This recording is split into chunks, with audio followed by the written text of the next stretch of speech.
ज्या ठिकाणी थोडा थोडा झिजलेली आहेत, काही ठिकाणी थोडा छोटा छोटा गड्डा वगैरे पडलेली आहे, ते पूर्णपणे क्लिनिंग करणे. त्यानंतर जे काही आपल्याला स्टोन पावडर असतो, तो स्टोन पावडर वापरून स्टोन पावडरचं जतन करून त्यानंतर प्रिझर्वेशन कोटिंग करणे.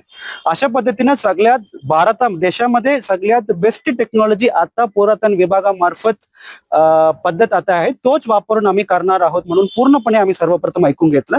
त्यानंतर महाराज मंडळीच्या काही शंका होते की सर्वप्रथम आम्हाला मूर्ती पूर्णपणे आम्हाला दाखवावे, याच्यामध्ये काय काय ठिकाणी कुठे कुठे काय काय झालेली आहे, तर पूर्ण त्यांना माहिती पाहिजे होतं. आणि त्यानंतर त्यांचं रिक्वेस्ट असं होतं की अजून जे काही तज्ञ आहेत, मूर्तीचे तज्ञ आहेत, त्यांना बोलून त्यांच्याशी चर्चा करायची त्यांचे हे डिमांड होतं. त्याच पद्धतीने आता पुढच्या आठवड्यामध्ये सर्वप्रथम सोमवारी मंगळवारी आता सगळं मंगराज मंडळी सोबत आता आपण पूर्ण निरीक्षण करणार आहेत.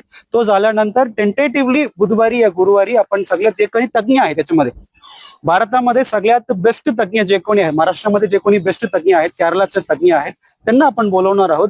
त्यांच्याशी चर्चा करून मॅक्सिमम आपण आषाढीच्या अगोदर जतन आणि संवर्धन करण्याचं नियोजन आम्ही ठेवलेले आहे. तारीख ऍक्च्युली ठरवलं होतं आम्ही, पण बरेच शंका असल्यामुळे तज्ञ आम्ही बोलवणार आहोत. पुढच्या बुधवारी आम्ही तज्ञ बोलवणार आहोत.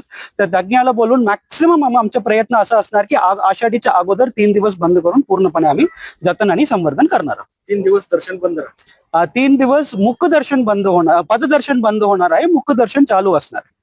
पण